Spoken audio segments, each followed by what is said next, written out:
Le thème de notre partage d'aujourd'hui, c'est « J'irai et je le guérirai ». C'est une surprise. Vous ne saviez pas. Donc, j'irai et je le guérirai. C'est un culte alliance et c'est un culte spécial. Parce que nous nous sommes rendus compte que dans les temps de la fin, le diable se lève avec la dernière énergie contre les peuples. Il sait qu'il n'a plus beaucoup de temps. La Bible donne beaucoup de noms au diable et l'un des noms qu'on lui donne, c'est le voleur. Et ce qu'elle dit à son sujet, c'est le voleur ne vient que pour dérober, égorger et détruire. Il a un planning clair. Lundi, il dérobe. Mardi, il égorge. Mercredi, il détruit. Et rebelote. Tous les jours. Et l'une des stratégies du voleur, c'est de relâcher dans ces temps de la fin un esprit méchant. Et cet esprit méchant-là cause des maladies. En introduisant les maladies physiques et mentales, le diable ouvre la porte de la mort. La maladie est une fenêtre, une porte par laquelle la mort entre. Et le plan du diable, en causant les maladies dans les corps des gens, c'est attirer le maximum de personnes en enfer. Le diable sait que l'enfer n'a pas été fait pour les hommes. Yes? L'enfer n'a pas été fait pour les hommes. L'enfer a été designé, customisé par Dieu pour lui et ses agents. Mais ce qu'il choisit de faire, c'est qu'il veut emmener des gens pour chiller avec lui en enfer. Mais en enfer, il n'y a pas à loco. Il n'y en a pas. Le feu qu'il y a là-bas, ce n'est pas pour cuire la loco.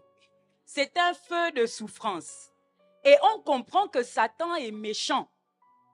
Parce qu'il veut inviter à une barbecue party des gens qui ne doivent pas y être. Les places sont normalement comptées. Il y a sa chaise principale et les sièges de un tiers des anges qui ont choisi de le suivre lui. Eux aussi, hein? Et donc, Satan cause les maladies pour ça, pour inviter des gens en enfer, pour tuer des gens. Et j'aimerais voir avec vous quelques statistiques. Selon les dernières estimations publiées par le Centre international de recherche sur le cancer, près de 20 millions de nouveaux cas de cancer auraient été diagnostiqués dans le monde en 2022. Et c'est 9,7 millions de personnes qui sont décédées d'un cancer. Ce n'est plus rare d'entendre qu'un de tes proches, un de nos proches est atteint d'un cancer. Malheureusement, c'est de plus en plus fréquent, récurrent. On constate progression. L'hypertension artérielle est aujourd'hui l'une des premières causes de décès prématurés dans le monde selon l'OMS. Ce n'est pas normal. 2 millions de femmes françaises sont atteintes d'endométriose, soit une femme sur 10. Une femme sur 10, c'est trop. Et ce n'est pas normal. On parle de kystes, de myomes, de fibromes, de maladies. Quand on vous explique le fonctionnement de cette maladie, tu comprends que ce n'est pas normal. Le cas des... ça me fait même... Des myomes, des fibromes, c'est comme des enfants dans le ventre des femmes. Ils mangent la nourriture que l'enfant devait manger. Ils prennent la place que l'enfant devrait prendre. Et ça, ce n'est pas normal. Pour la santé publique française, 13% des 6 à 11 ans seraient atteints de troubles de santé mentale. J'ai dressé ces statistiques qui touchent les hommes, les femmes et même les enfants. Nul n'est épargné par l'attaque de ce méchant diable. Et comme je disais tout à l'heure, le diable se sert des maladies pour ouvrir la porte de la mort. C'est pourquoi nous, chrétiens, nous devons accepter de nous positionner pour dire que la maladie doit cesser. Nous devons nous positionner pour dire que la maladie doit arrêter de proliférer. D'abord dans l'Église et ensuite dans le monde. Il n'est pas normal que les maladies persistent dans l'Église. Jésus a dit à Pierre que les portes du séjour des morts ne prévaudront pas contre toi, toi l'Église. Et on voit dans l'Église des cas de maladie comme dans le monde. Et il faut qu'on soit d'accord pour dire que ce n'est pas normal. Ce n'est pas normal que tu sois accro aux médicaments. Ce n'est pas normal. Ce n'est pas normal que tu sois accro à la thérapie. Ce n'est pas normal. Ce n'est pas normal que tu sois tous les jours en proie aux dépressions et que tu aies besoin de rencontrer régulièrement un psychologue qui te prend 75-90 € par séance. Ce n'est pas normal. Ce n'est pas normal. Amen. Et ce que j'aimerais nous dire, c'est que nous devons être des agents de guérison. Je parlais de toi. Ce que je veux nous dire, c'est que nous devons encourager, si nous avons dans notre environnement des personnes malades, disons à ces personnes de venir à l'église.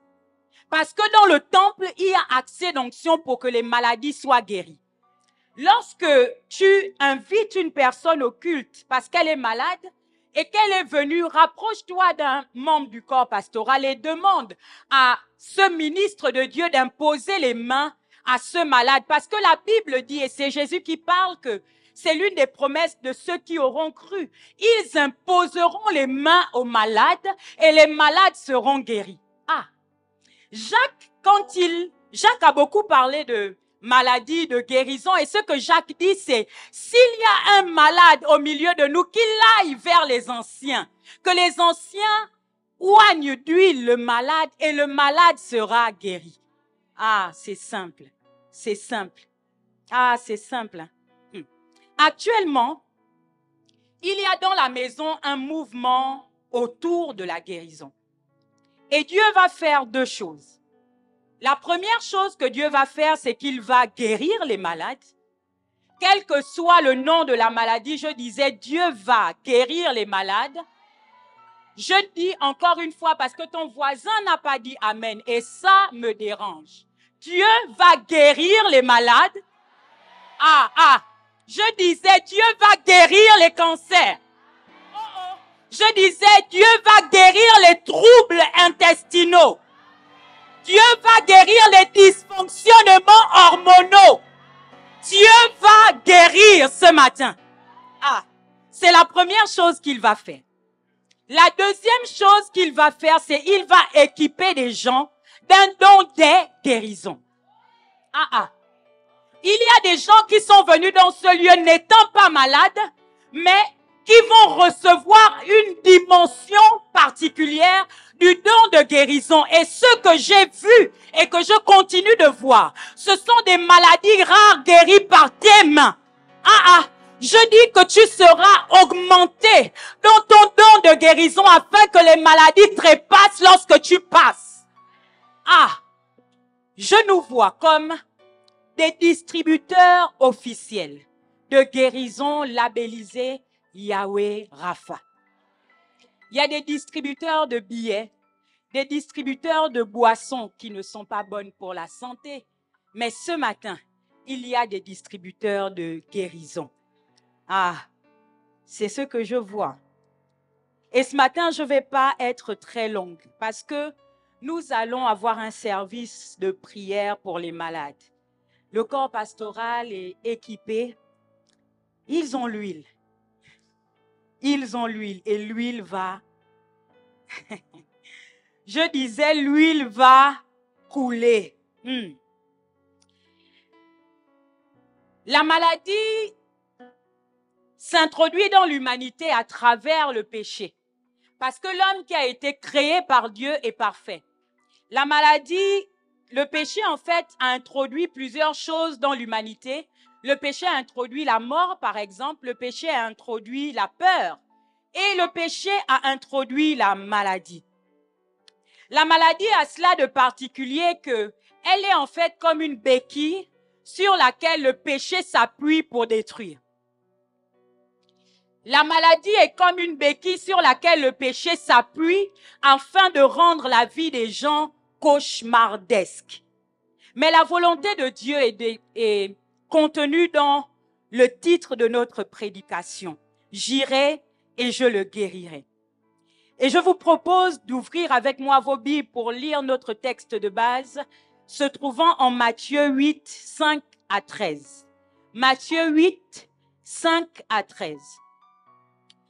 Comme Jésus entra dans Capernaum, un centenier l'aborda, le priant en disant, « Seigneur, mon serviteur est couché à la maison, atteint de paralysie et souffrant beaucoup. » Jésus lui dit, « J'irai et je le guérirai. » Le centenier répondit, « Seigneur, je ne suis pas digne que tu entres sous mon toit, mais dis seulement un mot et mon serviteur sera guéri.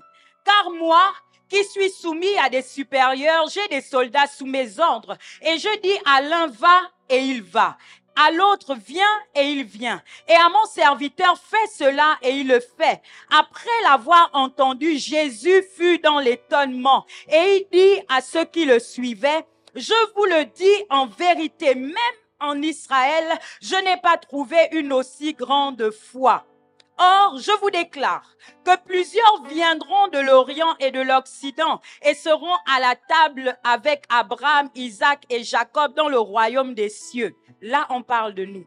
Mais les fils du royaume seront jetés dans les ténèbres du dehors, où il y aura des pleurs et des grincements de dents.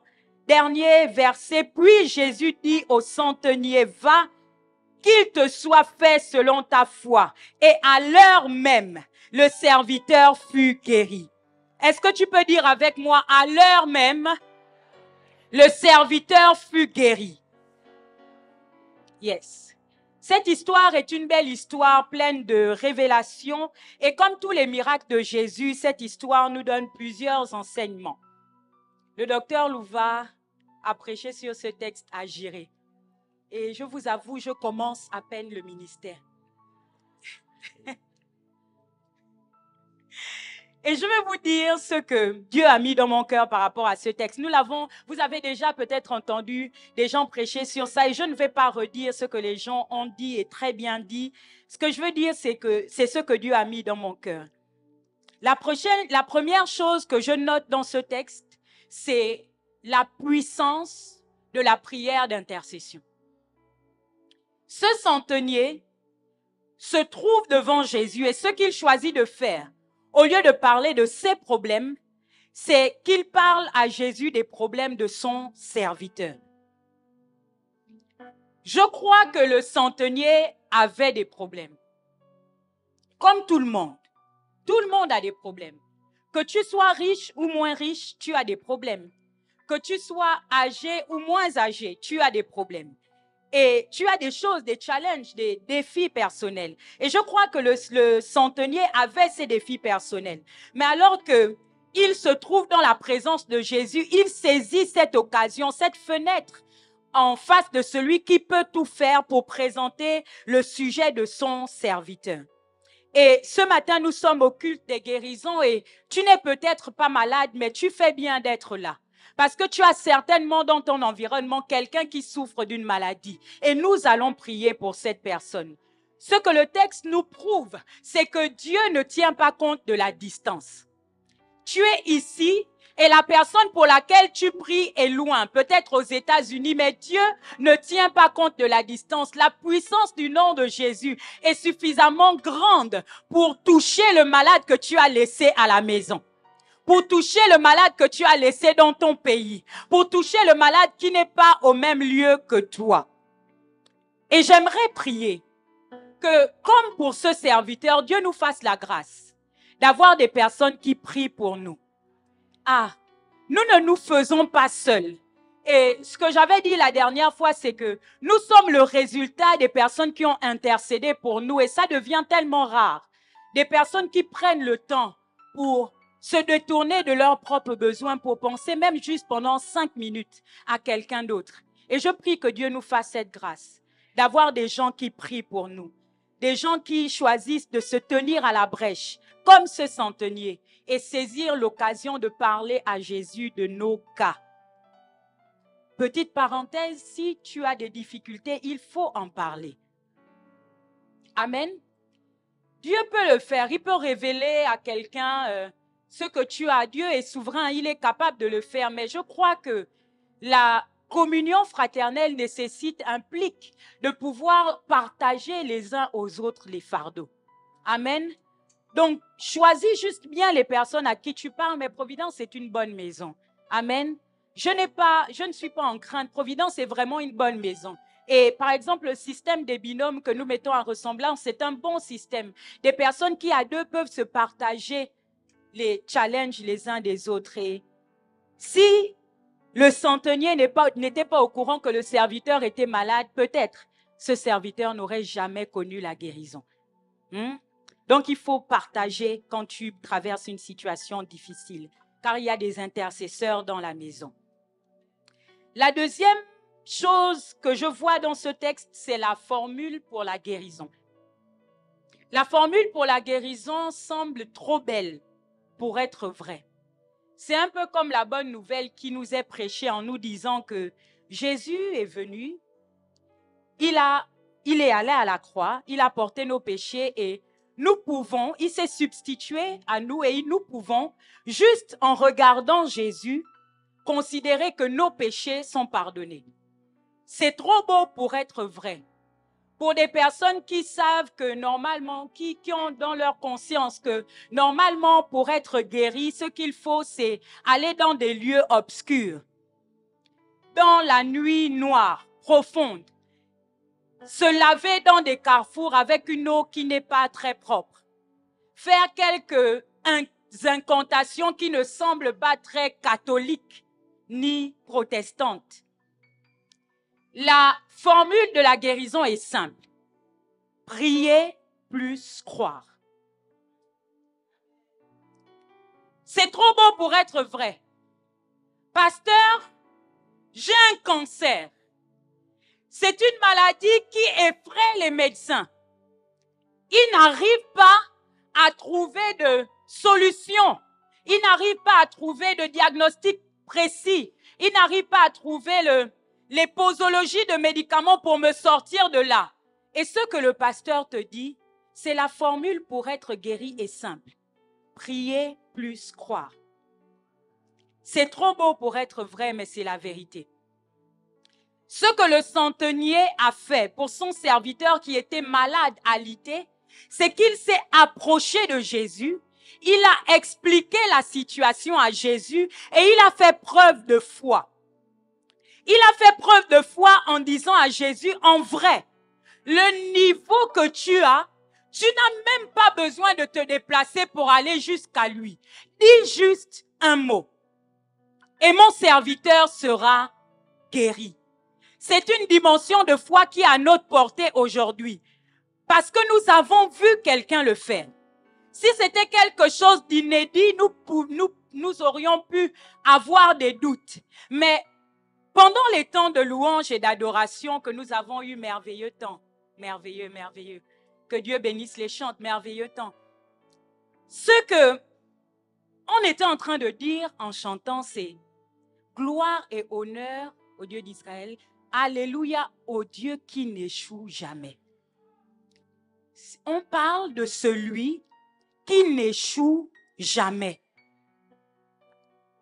Et je me demande, est-ce qu'on le croit vraiment? Est-ce qu'on croit vraiment que Dieu n'échoue pas? Que même s'il essayait d'échouer, en fait, tout ce qu'il touche devient parfait.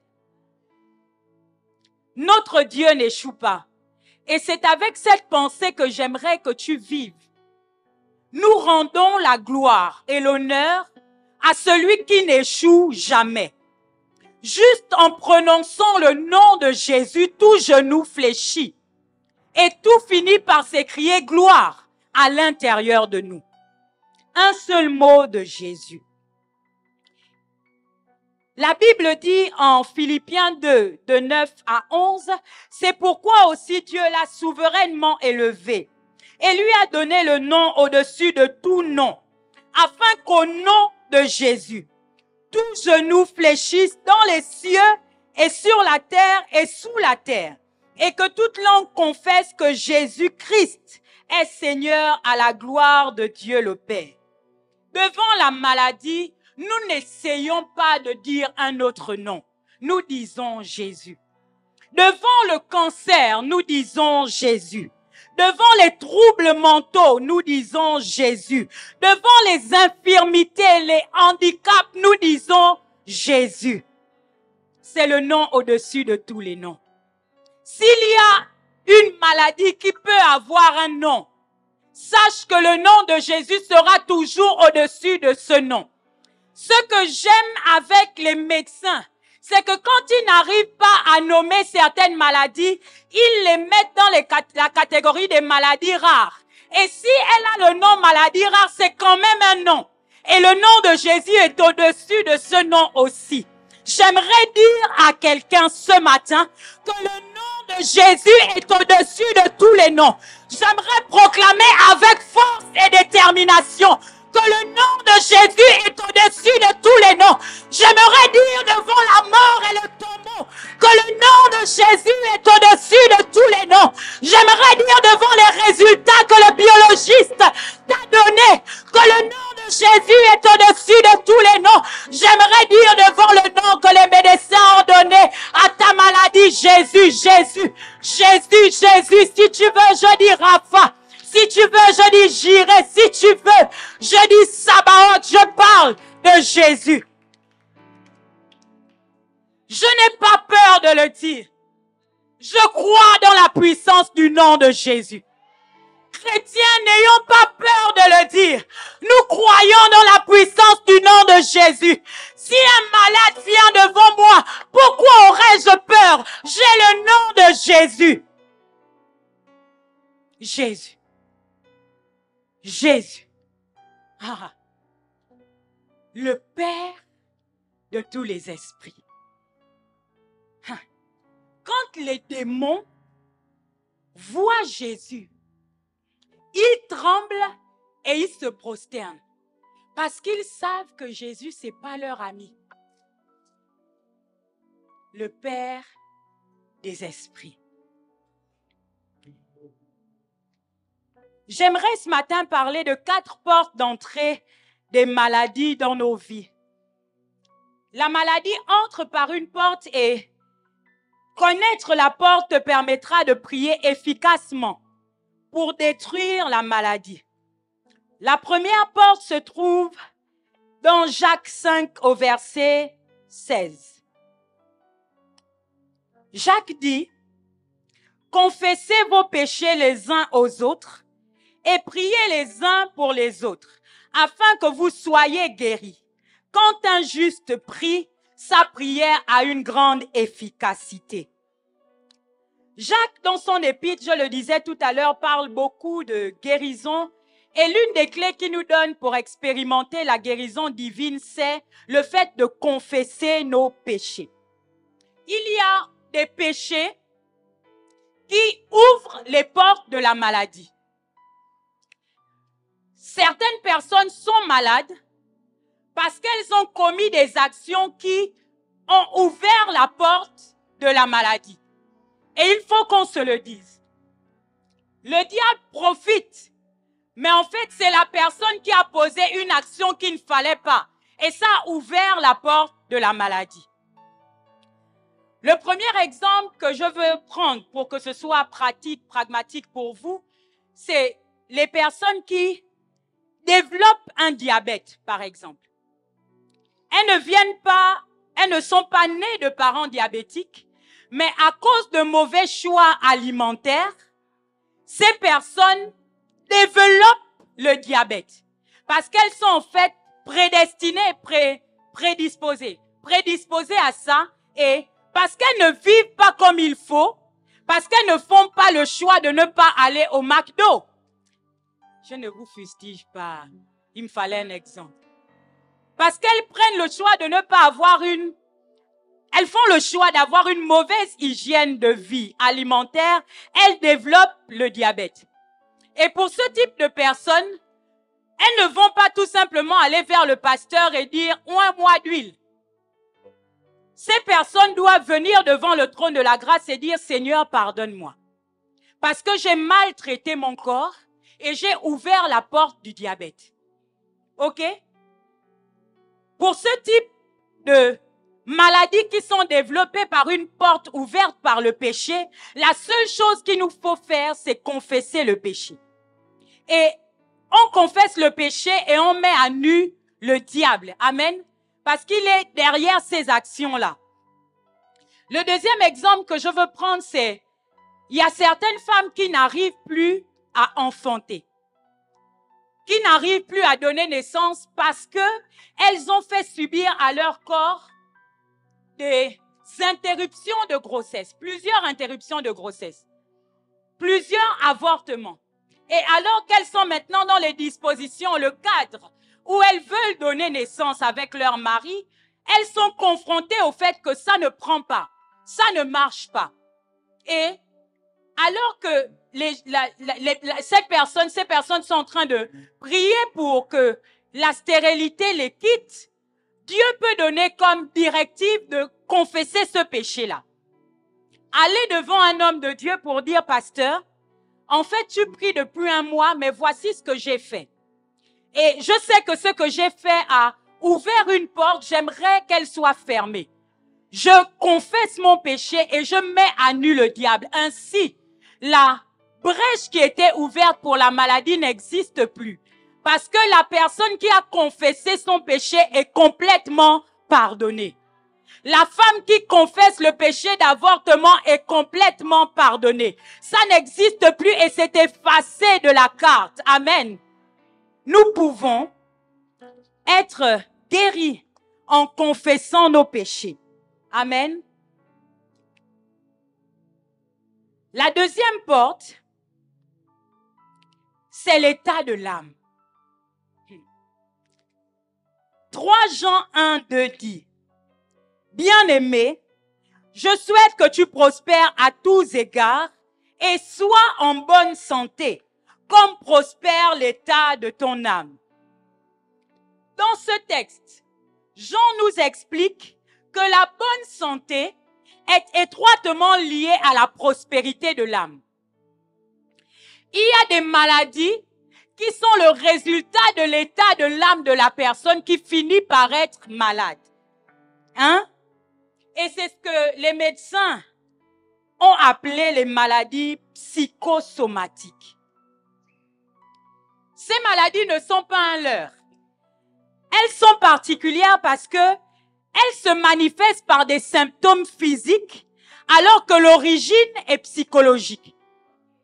Et ces maladies, c'est souvent cutané en fait. C'est comme des éruptions cutanées. Tu finis par, tu n'arrives pas à comprendre, mais tu te sens pas bien. Tu sens qu'il y a quelque chose qui ne va pas. Mais en fait, c'est parce que l'âme ne va pas bien. Bien-aimé, tu dois veiller sur l'état de ton âme. Tu dois veiller sur la qualité des émotions qui montent à l'intérieur de toi. Il faut que tu deviennes un gardien de ton âme. Et j'aime David. David a été quelqu'un qui est passé par des troubles. Il a vécu des choses compliquées. Son père dans le ministère voulait le tuer. Celui pour qui il jouait la harpe et puis le gars se sentait bien, mais tout à coup, subitement, son père voulait le tuer. Et dans le psaume 42, vous pourrez regarder le contexte. David est mal. Il dit que les larmes sont sur sa couche jour et nuit. Ça, c'est le verset 1. Il s'abat. Oh non, c'est grave. Il explique que il est nostalgique des moments où il était entouré de plusieurs personnes qui criaient son nom et qui célébraient son nom après les victoires. Et à ce moment-là, David est seul. Verset 1. 2, 3, 4.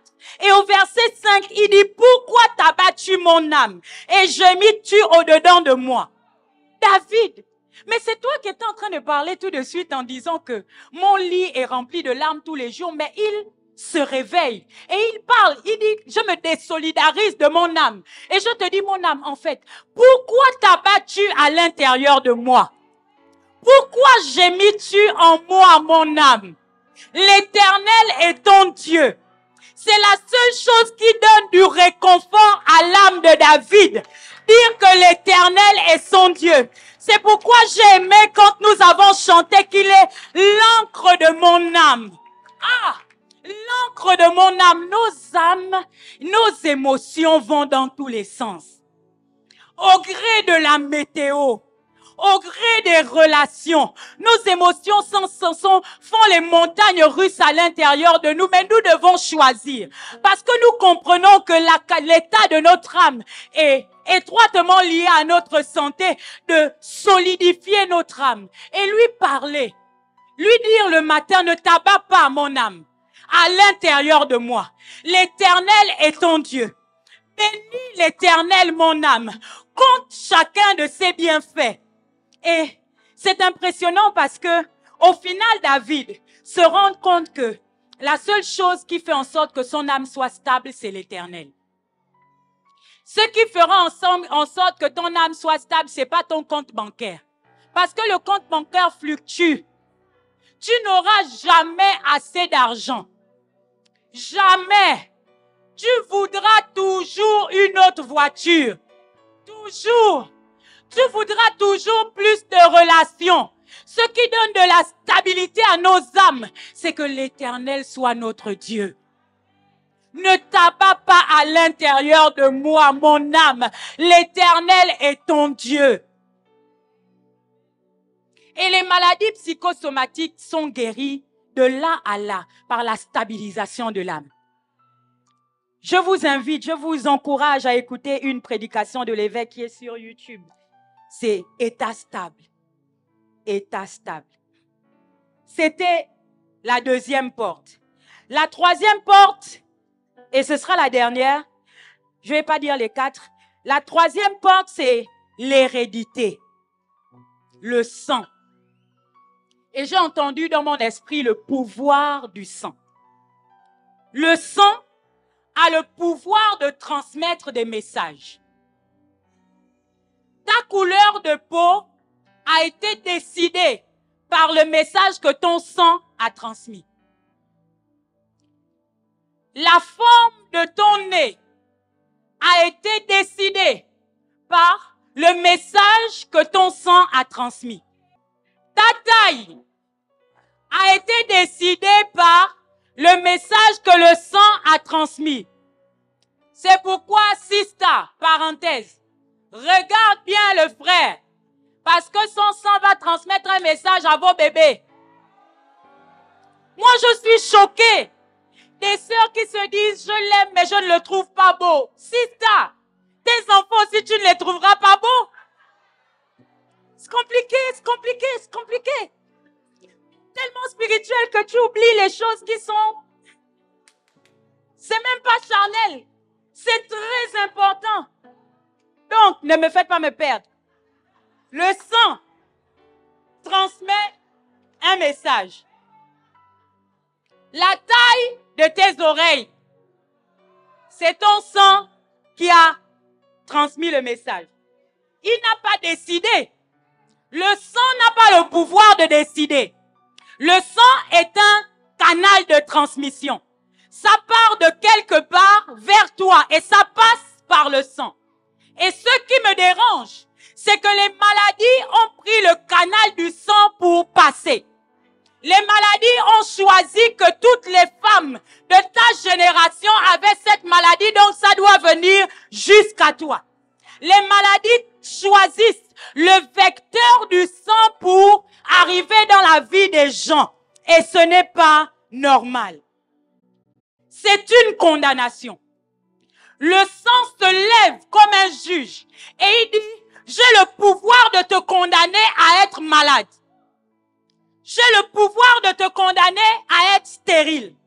j'ai le pouvoir de te condamner à être diabétique.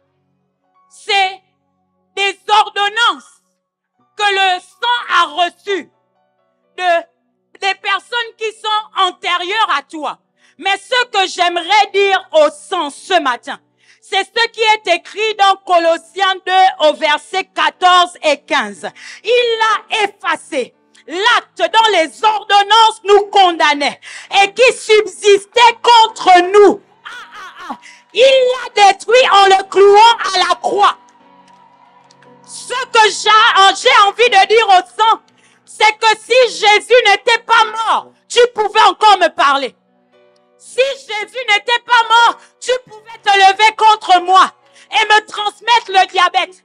Si Jésus n'était pas mort, tu pouvais te lever contre moi et me transmettre les règles douloureuses. Tu pouvais, mais ce qui est écrit, c'est il les a dépouillés. Les dominations et les autorités. Et il les a livrées publiquement en spectacle en triomphant d'elles par la croix. Ce que j'ai envie de dire, c'est que le moment de la croix semblait être un moment triste. Mais en fait, c'était un one-man show. Le moment de la croix, il y avait, entre guillemets, je peux pas dire le comique, l'acteur, Jésus, qui était là.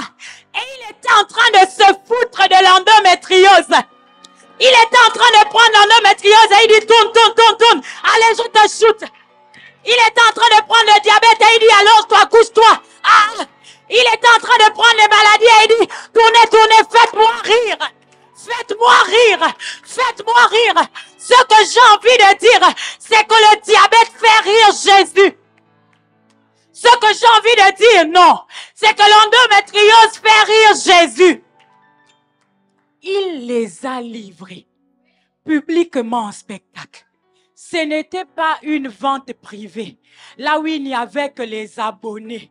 Il y avait tout le monde qui pouvait voir les maladies en train de passer et trépasser, livrées en spectacle devant le nom de Jésus. Et la question que j'ai envie de te poser, c'est quelle est la maladie qui veut résister? Ce matin, nous allons invoquer le nom de Jésus.